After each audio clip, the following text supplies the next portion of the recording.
हम सभी आधुनिक भारत की क्लास शुरू किए हुए थे और आधुनिक भारत के क्लास में हम लोग यूरोपीय कंपनी का आगमन देख रहे थे। यूरोपीय कंपनी का आगमन चाहे पुर्तगाल कंपनी हो, चाहे डच हो, चाहे डेनिश हो, चाहे ब्रिटिश हो, चाहे फ्रांसीसी हो, सभी कंपनियों के बारे में हम लोग देख लिए हैं और बताएं कि भारत में ये लोग किस तरीके से आए, इन लोग का व्यापारी कोठी कहाँ कहाँ खुला, किस तरीके से खुला, ये सारे चीज हम लोग देख लिए थे। जितने लोग नए हैं वो सभी लोग प्लेलिस्ट बना हुआ है, आधुनिक भारत करके बना होगा, आप उसमें जाइएगा। एक एक पुर्तगाल का अलग, डच का अलग, ब्रिटिश का अलग, डेनिश का अलग और फ्रांसीसी का अलग क्लास वाइज लेक्चर डाला गया है, आप उसको देख लीजिएगा। अब आइए हम लोग अब आज की क्लास को आगे बढ़ाते हैं। देखिए हम लोग आधुनिक भारत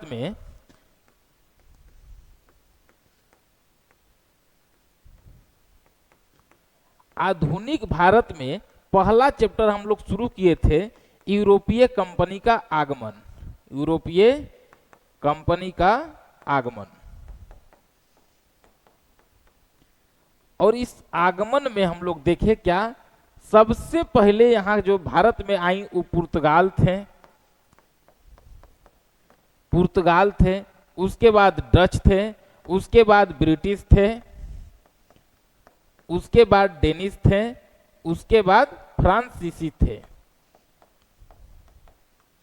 समझिए, थोड़ा सा एकदम क्लास को आगे बढ़ा रहे हैं, बस 2 मिनट समझिए हमारे बात को।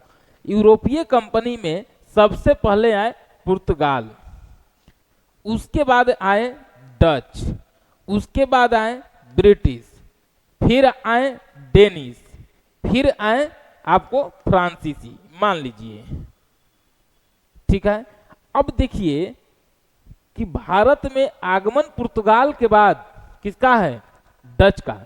लेकिन जब हम बताए थे कि कंपनी का स्थापना का पूछेगा तब पुर्तगाल के बाद ब्रिटिश कंपनी की नाम आएगी। इनसे पहले यहां कंपनी बन गई थी, वो सब पीछे के लेक्चर में हम बताए हुए हैं। अब आइए हम लोग को देखना है कि यही जो कंपनियां थी ये लोग आपस में व्यापार कर रहे हैं, भारत में व्यापार कर रहे हैं और आपस में लड़ भी रहे हैं। गोतिया गोतिया से कबो नहीं पड़ता है।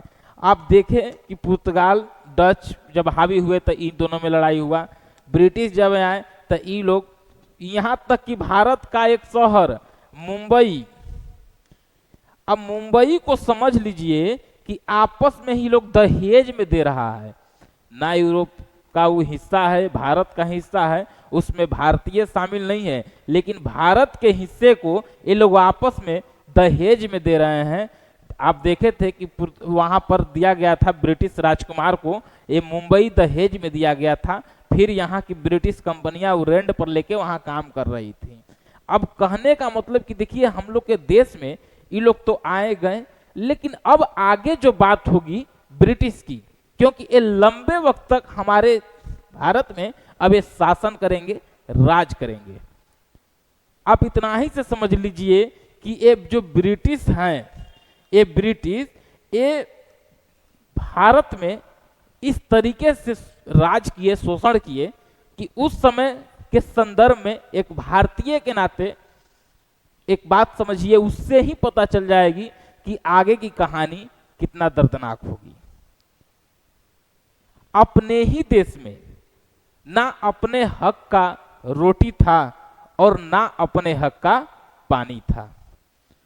भारतीय के नाते भारत में, ये लोग तो यूरोप से आए हुए हैं, भारतीय का दर्द बता रहे हैं उस समय का कि अपने ही देश में ना अपने हक का रोटी था और ना अपने हक का पानी था। वो सब जुल्म कर रहे थे एक साथ मिलकर के। अब हम लोग को आज के क्लास में देखना है एक तरह से दूसरा चैप्टर, आगमन हो गया। अब यहां से हम लोग को ब्रिटिश कंपनी का भारत में विस्तार देखना है, प्रभाव देखना है कि आखिर ब्रिटिश कंपनियां इतना तेजी से बढ़ी क्यों। क्योंकि आप लोग देखें कि कर्नाटक का युद्ध हुआ तो उसमें डुप्ले अब ब्रिटिश फ्रांसीसी की तरफ से डुप्ले था, इधर से आपको तो सप्तवर्षीय युद्ध हुआ, द्वितीय कर्नाटक युद्ध हुआ। ये सारे युद्ध में एक तरह से फ्रांसीसी को भी सीमित कर दिया गया और ब्रिटिश निखरते चले गए। अब यहीं से जो अगला चीज हमको पढ़ना है, ब्रिटिश कंपनी का विस्तार। ब्रिटिश कंपनी या अंग्रेजों का विस्तार, सीधा कहिए अंग्रेजों का विस्तार कहां? भारत में। अंग्रेजों का उदय भारत में, ये सारे चीज का हम लोग अब चर्चा करेंगे। यानी उदय करने का मतलब कि लोग तो बहुत पहले से आया है, यानी अंग्रेजों का विस्तार भारत में, यानी अंग्रेजों के शक्तियों का विस्तार भारत में करिए, ये और अच्छा लगेगा। शक्तियों का विस्तार भारत में, नहीं तो अंग्रेजों के शक्तियों का उदय भारत में। ये बात समझ गए? अब उसको समझे, अब हम लोग इसको अंग्रेजों के शक्ति को, तो उससे पहले हमको बंगाल विभाजन समझना होगा, यानी बंगाल विजय। ये लोग बंगाल विजय क्यों किए, किस तरीके से बंगाल विजय हुआ, इसको समझना होगा पहले। देखिए बंगाल विजय अब क्या था कि आप पहले समझिए कि अगर हम बंगाल कह रहे हैं तो आज का आप पश्चिम बंगाल नहीं समझिए। देखिए जितने भी पीसीएस की आप परीक्षा दीजिएगा, रेलवे, एसएससी, आज की क्लास बहुत महत्वपूर्ण है। रीजन क्या है कि यहीं से अंग्रेजों का, या आज का क्लास में पता चल जाएगा कि अब ये अंग्रेज लंबे वक्त तक हमारे देश में शासन करेंगे। सबसे बड़ी बात है कि ये पहले बंगाल में अपना प्रभाव बढ़ाएं, उसके बाद यहाँ मैसूर में, उसके बाद तो यहाँ हैदराबाद के निजाम वो तो खुदे अधीनता स्वीकार कर लिए, उसके बाद सिख, फिर अवध को कुशासन के आधार पर अपने में मिला लिया गया। मतलब इस तरीके से सिस्टम चली। तो पहले बंगाल की हम लोग बात कर रहे हैं, तो उस समय अगर बंगाल की बात करेंगे तो इस बंगाल में आज का बांग्लादेश की भी नाम आएगी। बांग्लादेश, आज का बिहार और आज का उड़ीसा, ये सारे क्षेत्र को मिला के बंगाल हम लोग कहते थे। यानी बंगाल सूबा कहलाता था, बंगाल प्रांत कहलाता था। और इतना ही से समझिए कि आज का एक देश बांग्लादेश, पश्चिम बंगाल भी यहां लिखिए, पश्चिम बंगाल, इतना क्षेत्र मिला के ये बंगाल कहलाता था, जिसकी राजधानी यानी कहा सेंटर ढाका था पहले, ढाका। क्योंकि आप देख रहे हैं कि बांग्लादेश भी उस समय बंगाल में ही है। और एक तरह से ये जो बंगाल है ये काफी समृद्ध राज्य में गिनती होती थी, समृद्ध राज्य कह सकते हैं। कृषि योग्य भी भूमि, आप समझ रहे हैं कि कितना समृद्ध होगा, कच्चे माल यहाँ उपलब्ध होंगे, तो जाहिर सी बात है कि फैक्ट्री कंपनी भी कहाँ लगेगी, बंगाल में। इसीलिए आप देखें कि जितने भी यूरोपीय कंपनियां आई उनका आपको बंगाल में भी आप देखिएगा कि व्यापारिक कोठी अवश्य रहा है। जैसे कि बंगाल एक व्यापार का एकदम केंद्र बिंदु था, कह सकते हैं इसको कामधेनु, माने बंगाल इतना यहाँ पैसा था कि सब लोग यहाँ रहना चाहता था। अब समझिए, अब यहां से थोड़ा सा मुगल के बारे में समझिए कि औरंगजेब जब तक है सत्ता में, औरंगजेब, तो देखिए अगर मुगल बादशाह कैसे किसी सूबे को कंट्रोल करते थे, तो उस सूबा को कंट्रोल करते थे, वहां दो गो पोस्ट में एक फौजदार को भेजते थे, फौजदार, और एक भेजते थे दीवान। क्या क्या भेजते थे?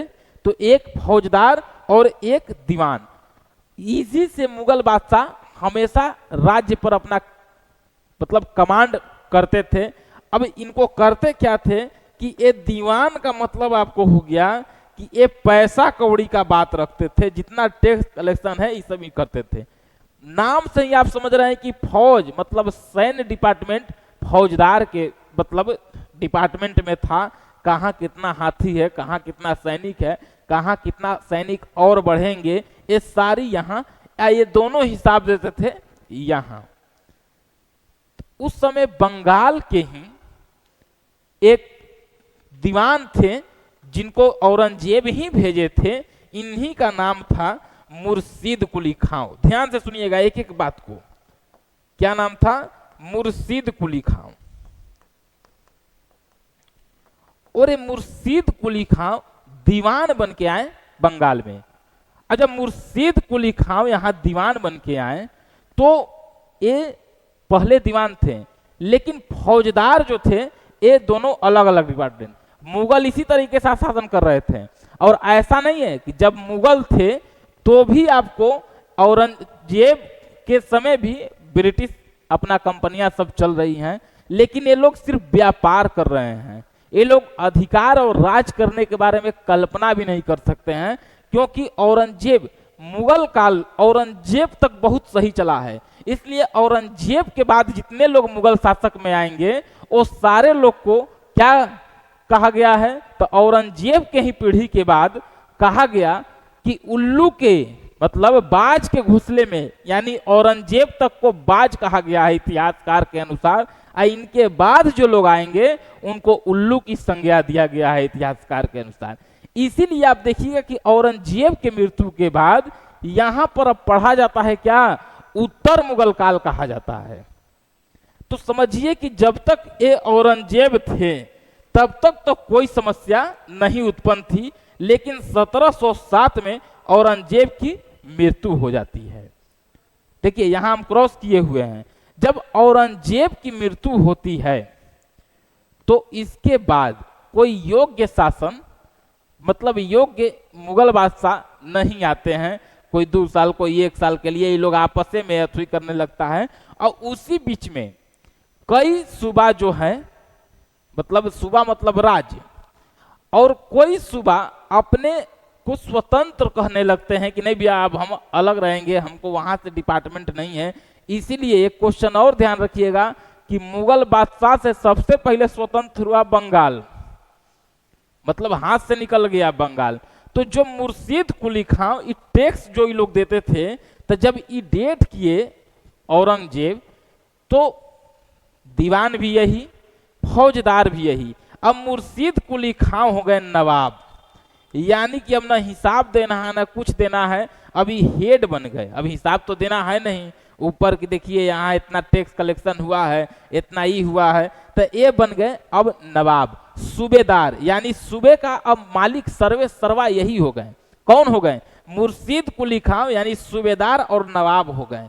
इसीलिए हम लिखे दीवान, यहाँ तक कई लोग कंफ्यूज हुआ होगा कि सर किताब में तो सूबेदार लिखा हुआ है। तो देखिए सूबेदार यहाँ बने, पहले वहां के दीवान थे। ये बात समझ गए?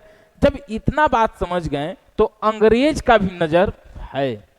अब समझिए कि अंग्रेज का 1707 में औरंगजेब मरा, लेकिन उसके बाद भी किसी का हिम्मत नहीं हो रहा है, कोई समझिए नहीं पा रहा है। अंदर अंदर ये लोग आपस में ही सब लोग जो मुगल बादशाह लोग हैं अब धीरे धीरे कमजोर होने लगा स्थिति।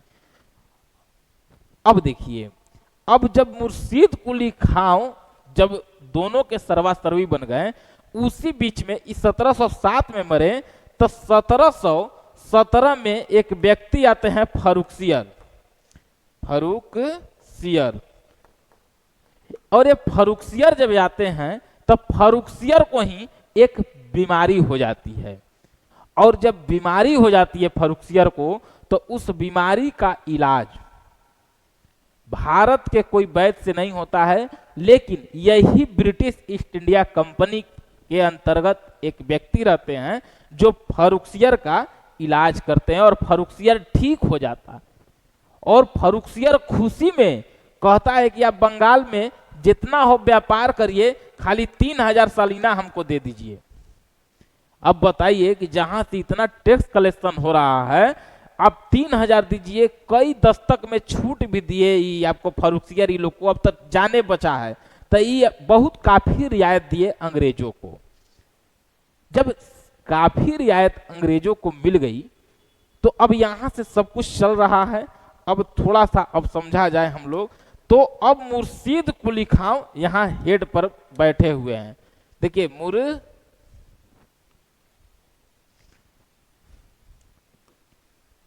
मुर्शीद कुली खां, लेकिन मुर्शीद कुली खां जब बैठे हुए हैं तो ये लगभग आपको 1717 से लेके ये 27 तक रहते हैं। अब थोड़ा समझिएगा, अब यहीं से अब कहानी का अब स्टार्ट, अभी तक बेस चल रहा था, बात समझ में आया। अब उसके बाद ये मुर्शीद कुली खां की भी मृत्यु हो जाती है। इनके बाद डायरेक्ट हम अलीवर्दी खां का हेडिंग डाल देंगे, लेकिन इनके बीच में भी दो राजा रहे, एक सुजाउद्दीन, एक क्या रहे तो सुजाउद्दीन। सुजाउद्दीन 27 है, तो ये 1727 से लेके 39 तक ये सुजाउद्दीन रहे। इनके बाद एक और रहते हैं, ये सरफराज इनका नाम है, और ये 39 में बनते हैं, और इन्हीं को एक तरह से उस समय के सेना प्रमुख या सेनापति कह लीजिए, वही है अलीवर्दी खां। अलीवर्दी खां, और अलीवर्दी खां इनकी हत्या करते हैं, और यही मान लीजिए 39 आता 1740 में ये अलीवर्दी खां बंगाल के नवाब बनते हैं। समझिए, ये दोनों से क्वेश्चन आपसे नहीं पूछा जाएगा, ये बस इसीलिए हम आपको बताएं ये दो नाम, क्योंकि अगर कभी कह दे तो इसलिए कि लोग जोड़ लेता है कि जरूर मुर्शीद कुली खां के ही अपने होंगे, तो इसलिए बीच में देखिए गैप है, ये दूसरे दूसरे बने हैं।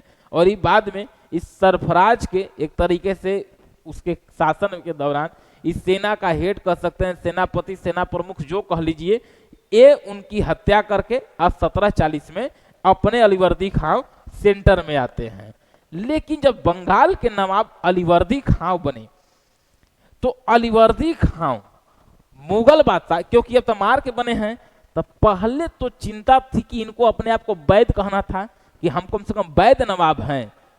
तो वैद नवाब के लिए जैसे ही ये सेंटर पर बैठे नवाब की कुर्सी पर, वैसे ही बोले कि देखिए मुगल बादशाह को लगभग 2 करोड़ रुपया नजराना भेजे। क्या भेजे? नजराना उपहार भेजे, और वहां से आया कि जी एकदम ठीक, शासन करिए। अब जब शासन करिए तो समझिए कि अलीवर्दी खां से कई क्वेश्चन आपको पूछेगी। अब अलीवर्दी खां के बारे में समझिए कि अलीवर्दी खां ही यूरोपीय कंपनियों के मधुमक्खी के छत्ते से तुलना किए। मधुमक्खी के छत्ते से तुलना किए। कहते क्या थे अलीवर्दी खां? इनके समय ये बोले कि अंग्रेज जो माने यूरोपीय कंपनी है, अगर ये मधुमक्खी के छत्ते की तरह है, जब आप इनको अपने से यानी प्रेम से रखिए तो ये आपको शहद देंगे, लेकिन अगर आप इनसे थोड़ा सा भी इधर उधर करिएगा तो समझिए कि ये डंक मारने लगेंगे। और ये बहुत शानदार एग्जाम में पूछा हुआ ये पॉइंट है कि यूरोपीय कंपनियों को मधुमक्खी के छत्ते से तुलना करने वाले कौन थे? अलीवर्दी खां। अलीवर्दी खां जब सेंटर पे आए तो बहुत अच्छा सब चीजें चल रही थी। एक तरह के बंगाल के लिए पृथक निर्माण किए बंगाल का, मतलब पृथक मतलब शुरुआत से बंगाल तो ऐसे ही डेवलप था, लेकिन एक सिस्टम से ये चल रहे थे। उसी बीच में आपको जब ये चले तो इनकी 1740 में ये लगभग आपको 55 तक 56 तक ये सत्ता में थे, 56 तक, और इनकी मृत्यु हो जाती है। किनका? अलीवर्दी खां का 56 में मृत्यु हो जाती है। इनके बाद अब सवाल क्या आता है कि अलीवर्दी खां के बेटे नहीं थी, इनके 3 बेटियां थी। अलीवर्दी खां के 3 बेटियां थी। अमीना बेगम, एक क्या नाम था? अमीना बेगम, मायनुमा बेगम और घसीटी बेगम। 3 बेटियां थी। अब सवाल था कि मायनुमा बेगम हो गई चाहे अमीना बेगम हो गई, सबके बाल बच्चे हैं, कौन नहीं चाहेगा कि आगे जो प्रतिनिधित्व करे वो हमारे मतलब बच्चे करे। लेकिन जो अमीना बेगम थी, इन्हीं के बेटे का नाम है सिराजुद्दौला।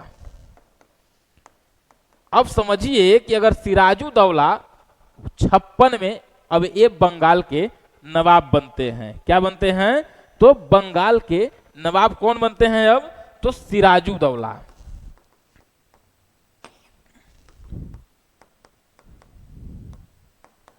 सिराजुद्दौला ये 1756 में नवाब बनते हैं। तो क्या इनकी मौसी लोग खुश रहेगा?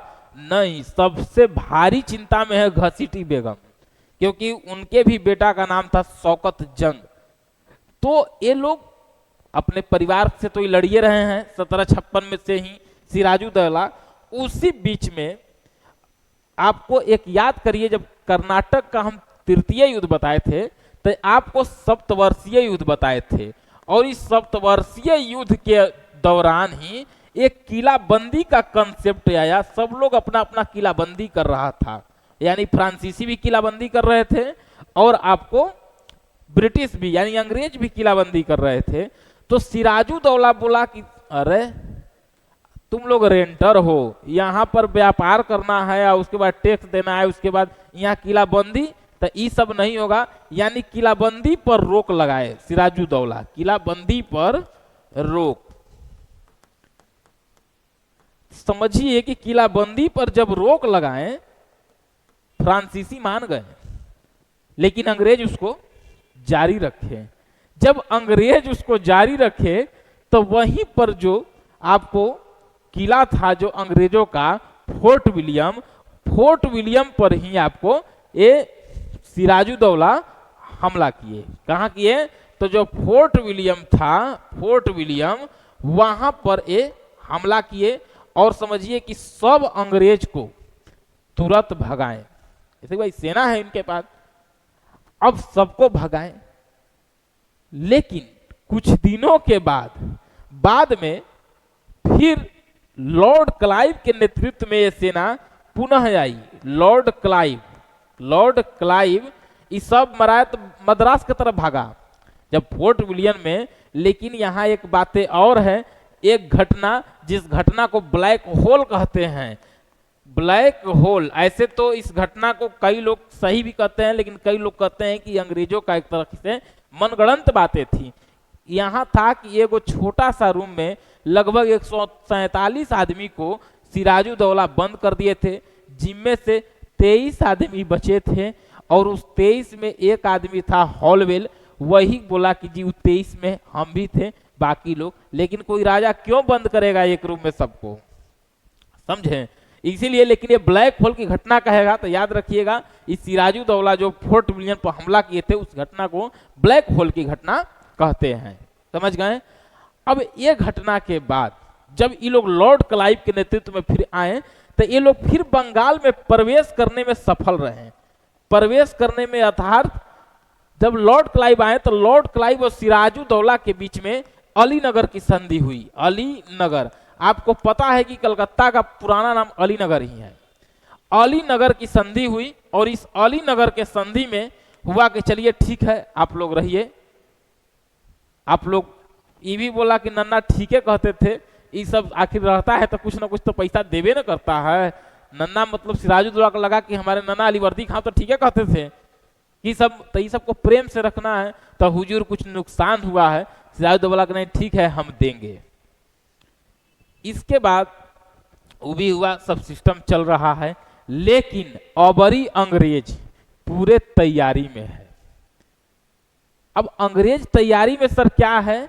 तो अंग्रेज समझ लीजिए तैयारी में यही है कि अबरी अंग्रेज को लग गया है कि नहीं अब कुछ करना होगा।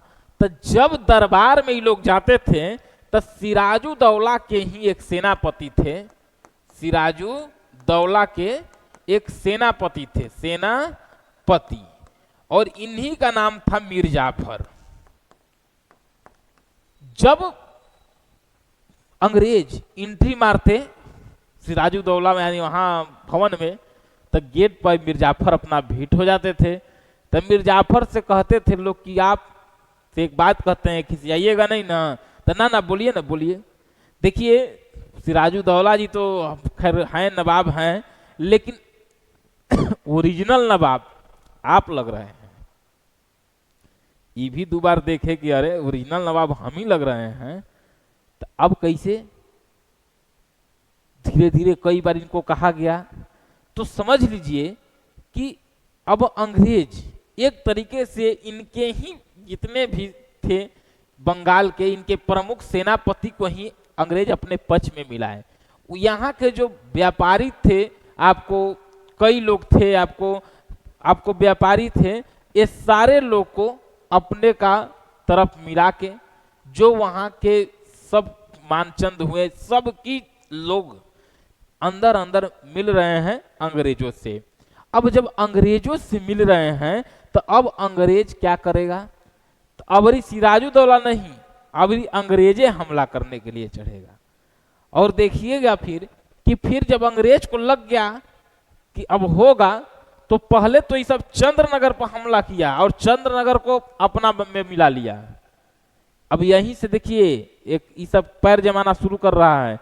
अब समझिए कि यहीं से फिर जब सब कोई मिल गया, चाहे आपको मीर जाफर हो गए सेनापति, चाहे आपको घसीटी बेगम जो मौसी थी वो भी अंग्रेज को बोली कि ना ना एकदम आप लोग को हम लोग साथ देंगे आपको, फिर जगत सेठ हो गए, अमीन चंद, जितना आदमी हैं सब लोग, ये लोग कहाँ? तो अंग्रेज से मिले हुए हैं। सिराजुद्दौला के भी उस समय कुछ इसके भी वफादार सेना लोग थे, लेकिन जो प्रमुख लोग थे बंगाल के, वो सभी लोग मिले थे किससे? तो वो सभी लोग मिल गए थे अंग्रेजों से। अब यहीं पर अब आती है प्लासी, प्लासी का युद्ध। प्लासी पहले बताइए कि कहां है? तो आप समझ गए कि सर एकदम आप ठीक कर रहे हैं, बंगाल में ही है। जिला बता दीजिए, तो जिला में आपको नदिया हो जाएगा। नदी बता दीजिए सर, भागीरथी। पहले समझिए, अगर क्वेश्चन आ गया कि आप प्लासी कहां स्थित है, तो बंगाल में। प्लासी किस नदी के किनारे स्थित है, तो आपको भागीरथी। आपको पता है कि गंगा नदी का ही बंगाल में नाम हो जाता है और भागीरथी। तो ये आप समझिए कि अब 1756 यहाँ है, अभी हम लोग 57 में प्रवेश किए हुए हैं, 57 में प्लासी। अब समझिए कि अंग्रेजों का भारत में पैर जमाने का एक पहला युद्ध है। अब समझिए कि अब युद्ध जब तैयार हुआ फील्ड प्लासी का लड़ाई के लिए, तो सिराजुद्दौला लगभग 50,000 सेना के साथ तैयार हैं। सिराजुद्दौला 50,000 सेना के साथ तैयार हैं, और ब्रिटिश सेना भी 3,000 प्लस से तैयार है लड़ने के लिए। अब आप समझिए कि 50 सिराजुद्दौला टाइट है कि अभी मैंने कितनों तो भाई वहां का नवाब है, तो सेना तो अपना उनके पास रहबे करेगा, लेकिन जब सब लोग मिलाई हुआ था तब पूरी सेना तैयार है। युद्ध कहाँ हुआ? अब समझिए कि इतना सेना अगर बिना युद्ध किए ही अगर आगे बढ़ जाए तो ये 3,000 की कोई औकात थी? लेकिन आपको गहरा आश्चर्य होगा कि इस युद्ध में अंग्रेजों की जीत हुई। क्यों? क्योंकि मीर जाफर, वहां के अमीन चंद, जितने लोग थे, इनके मौसी, सब लोग मिले हुए थे, और मीर जाफर के ही बेटा, इसका बेटा मीरन, ये सिराजुद्दौला को मार देता है। अब सिराजुद्दौला को मार दिया जाता है। देखिए 50,000 की सेना की फौज 3,000 की सेना की फौज हरा दी। मतलब ये षड्यंत्र था। मीर जाफर वहां पर गद्दारी किया था सिराजुद्दौला से, और एक गद्दारी इस तरीके से थी कि अंग्रेज का पैर जमाने का ये यहाँ पर पहला जो सिराजुद्दौला आपको मीर जाफर है, इसका बहुत बड़ी अहम भूमिका थी उसमें। अगर ये नहीं मिलता तो आप देखिए ना, अगर लोग नहीं मिलता तो ये 50,000 की सेना, इधर ही सेना कुछ था नहीं। बाद में तो अब जाहिर सी बात है कि जब ये मिला है तो यही हेड बनेगा, तो मीर जाफर को हेड बनाया जाता है। समझिएगा, मीर जाफर कहानी के तौर पर समझा रहे हैं बाबू, एक बार समझ लीजिए बात को, ये सारे चीज को समझ लीजिए, नहीं तो पीडीएफ से तो तुरंत समझा देंगे, पीडीएफ बाद में रिवीजन के लिए आएगा। मीर जाफर को हेड बनाया गया, तो मीर जाफर को हेड बनाएगा तो समझिए कि अब अंग्रेज जो है, ब्रिटिश कंपनी, खजाना को खाली करवाएगा ना कि हम ही बनाए हैं आपको। आप समझिए कि मीर जाफर खुश होके सब देने लगे। एक एक कंपनी कई रुपया इनसे खजाना ले रही है, कई जमींदारी ले रही है कि देखिए वो गांव का टैक्स हम ही तहसील लेंगे। देखिए कंपनी का यहाँ कुछ नहीं है, कंपनी का एक पैसा यहाँ नहीं है, यहीं से वो सब कैसे मैनेज कर रहा है वो देखिए। तो इनसे 2-3 साल में इनको लग गया कि नवाब से तो बढ़िया हम सेनापति थे। तो अब क्या किए, जब अंग्रेज कुछ बोले तो उसमें ये हामी नहीं भरते थे। और उसके बाद इनका बेटा मीरन की भी हत्या हो गई थी बेदरा के युद्ध में, आप लोग को पता है। अब उसके बाद इनका ही एक दामाद थे मीर कासिम। देखिए मीर कासिम और मीर जाफर में लोग कंफ्यूज होता है। मीर कासिम दामाद है मीर जाफर का। मीर कासिम बोला कि हमको बनाइए ना, वो नहीं दे रहे तो हम न देंगे आपको। अब लोग बोला कि नहीं नहीं आप हटिए। इनको 57 के बाद इनको 60 में हटा दिया गया, फिर 3 साल में फिर वहां पर मीर कासिम को बनाया गया। मीर कासिम अबरी पड़ा तेज। तेज कैसे पड़ा, तो पहले तो राजधानी देखिए कहां था, ढाका। मुर्शीद को लिखा और राजधानी कहां किए थे नहीं बताए हैं, तो मुर्शिदाबाद लिख लो, नामे से पता चल रहा है मुर्शिदाबाद। मुर्शिदाबाद राजधानी आया, लेकिन यही जब मीर कासिम आए तो ये पहले बोले कि यहां रहेंगे तो सब डिस्टर्ब करेंगे, ये राजधानी को उठा के लाए मुंगेर।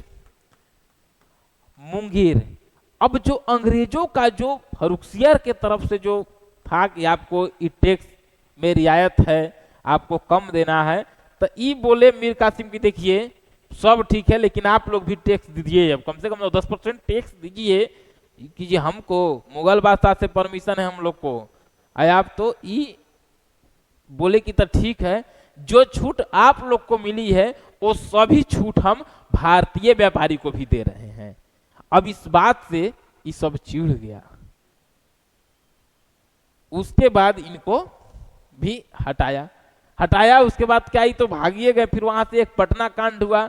एलिस, आपको पता है कि वहां 20 सैनिकों के साथ एलिस की वहां मृत्यु होती है मीर कासिम, और वही युद्ध के बाद ये भागते हैं मीर कासिम अवध।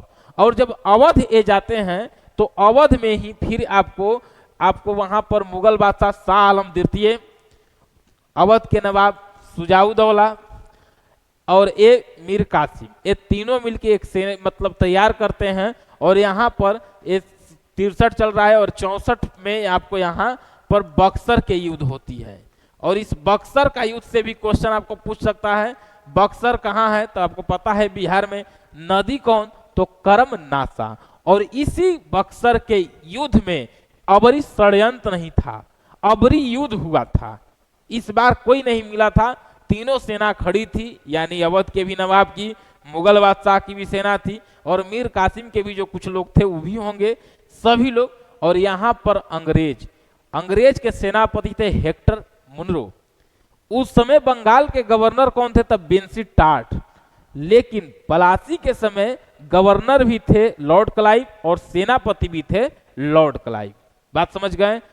अब पूछ देता है कि बक्सर के युद्ध में आपको सेनापति गवर्नर कौन थे या सेनापति कौन थे, तो ये ध्यान रखिएगा।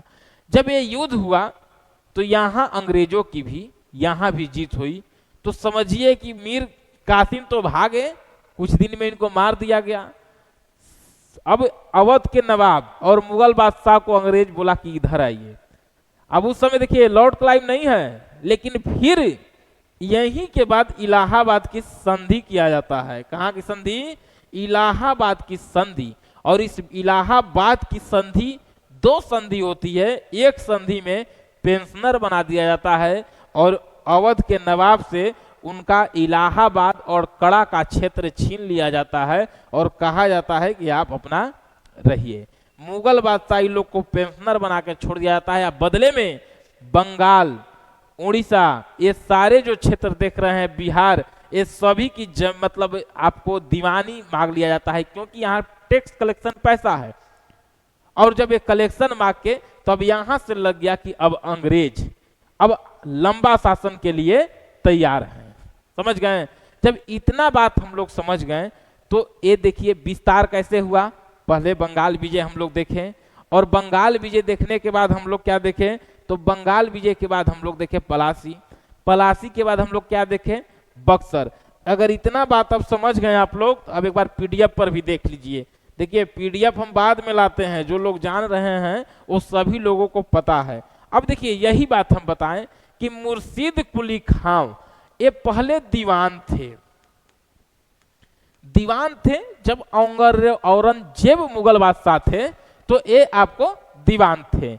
जब ये दीवान थे तो जब औरंगजेब की 1707 में मृत्यु होती है, 1707 में, तो वहां से ये बाद में अब सब क्षेत्रीय एक तरह से शक्ति का विस्तार होने लगता है। तो उस दौरान ये भी अपना दीवान से अब सूबेदार हो जाते हैं, यानी फौजदारी भी यही देखते हैं, दीवानी मामला भी यही देखते हैं, तब तक कोई टेंशन नहीं है, तो नवाब हो जाते हैं। ये इनका मृत्यु हो जाता है 27 में। फिर आते हैं ये दो राजा, इनके बारे में आपसे क्वेश्चन नहीं पूछेगा लेकिन हम बता दिए।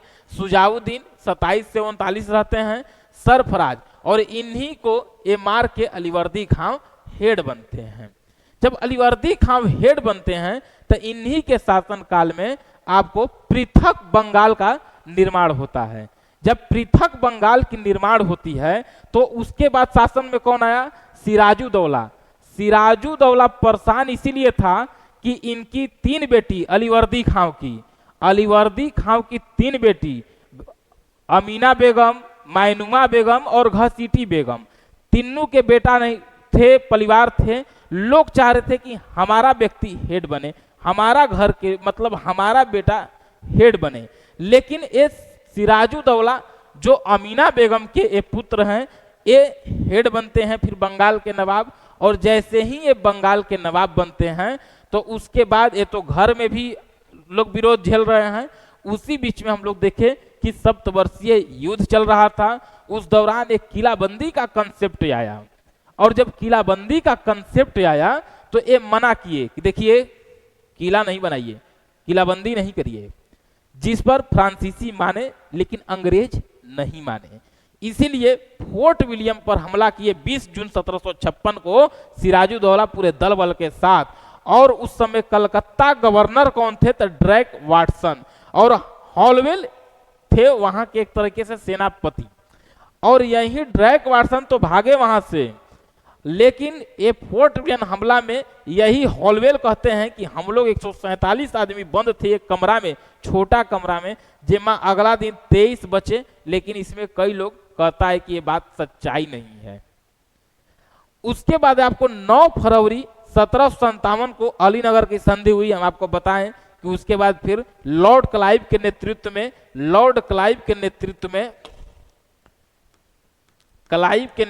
में ये आए फिर से, और बंगाल में अपना फिर से अस्तित्व बनाने में मतलब सक्षम हो गए। अब देखिए इसके बाद जब ये लोग आए तो अबरी हम बताएं कि मीर जाफर, अब सिराजुद्दौला के कहाँ है सिराजुद्दौला, इनके सेनापति थे आपको मीर जाफर। इस सब मीर जाफर जो मुख्य सेनापति थे, इनको अंग्रेज आपस में अपने में मिला लिए, और यहां से एक युद्ध होती है, और उसी युद्ध का नाम है पलासी। वहां पर कई लोग मिले, जगत सेठ जो वहां के व्यापारी थे, अमीन चंद्र, मीर जाफर, ये सभी लोग मिले।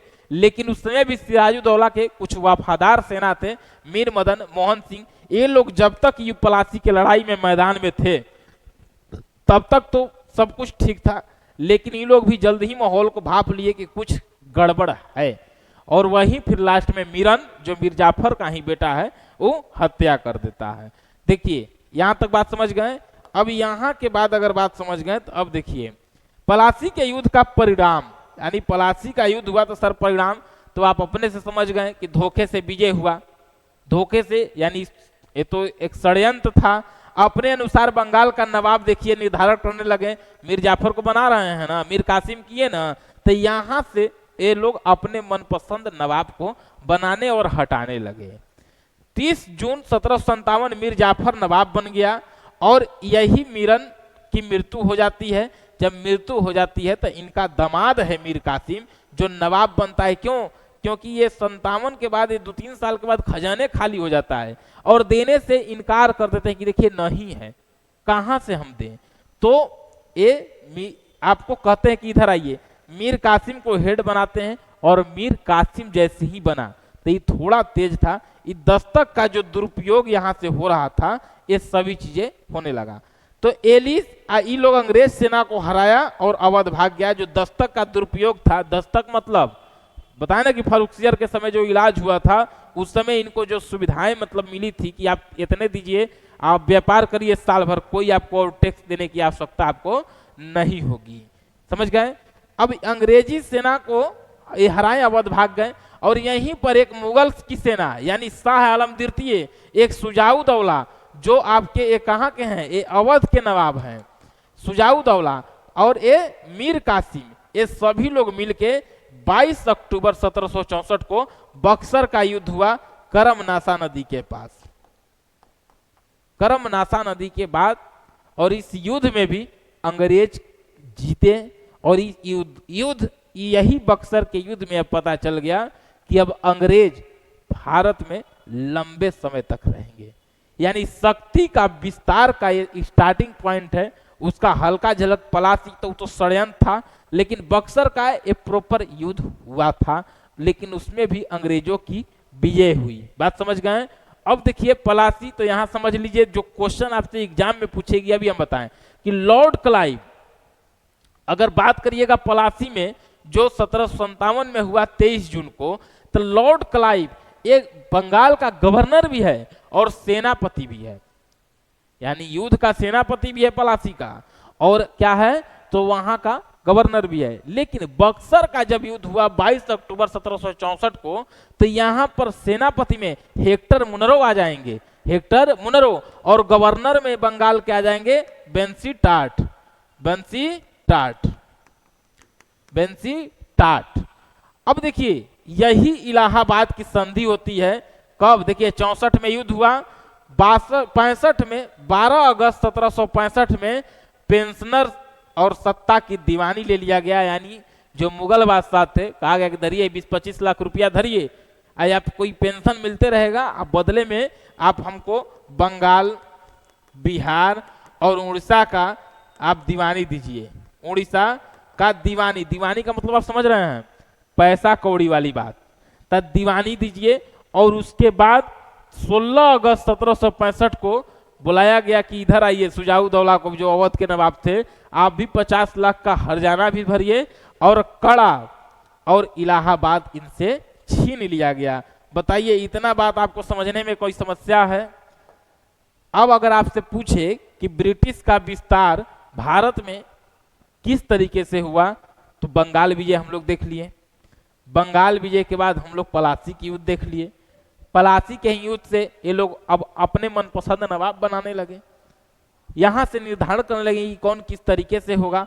राजधानी जो ट्रांसफर है उसको समझना है कि पहली बार ढाका है, तो ढाका से मुर्शिदाबाद लाते हैं मुर्शीद कुली खां, और वहां से मुंगेर लेके आते हैं मीर कासिम। ये याद रखिएगा, राजधानी पूछता है कि मुंगेर राजधानी लाने वाले नवाब का नाम क्या था, तो मीर कासिम याद रखिएगा कि मीर कासिम यहां पर राजधानी को लेके आए। अब इंपोर्टेंट जो क्वेश्चन है उसको सुनिए कि क्या आपसे पूछा जा सकता है। एक तो राजधानी आप देख लिए, मुर्शीद कुली खां के बारे में, ये दोनों जानी के बारे में नहीं पूछेगा, अलीवर्दी खां के बारे में पूछा जाएगा एक ही क्वेश्चन कि मधुमक्खियों के छत्ते से तुलना किए थे यूरोपीय कंपनी को, उसमें निम्नलिखित में वो नवाब की नाम क्या थी? अलीवर्दी खां याद रखिएगा। इनकी 3 बेटियां थी और यही इनका नाती सिराजुद्दौला फिर आगे सत्ता में आते हैं। पलासी के युद्ध से आपको पूछेगा कि उस समय बंगाल के गवर्नर कौन थे? Lord Clive. सेनापति कौन थे? लॉर्ड क्लाइव, याद रखिएगा। फिर बक्सर, ये सब आप बाकी कहानी आप समझिए गए, ये सारी बातें आप समझ गए, ये भी बक्सर भी आप समझ गए। बक्सर में आपको सेनापति कौन था? हेक्टर मुनरो और बेंसी टाट। लेकिन जब ये इलाहाबाद की संधि हुई तो ये संधि करने के लिए फिर से लॉर्ड क्लाइव को ही बुलाया गया। देखिए लॉर्ड क्लाइव यहाँ नहीं है, ना गवर्नर में है और ना सेना प्रमुख में है, लेकिन जब संधि हुआ तो लॉर्ड क्लाइव को बुलाया गया, क्योंकि यही समझते थे हर बात। तो लॉर्ड क्लाइव ही इस संधि के दौरान आया और ये संधि हुआ, और यहां से ब्रिटिश शक्ति का विस्तार भारत में हो गया। यहां से अभी लोग मैसूर विजय किए,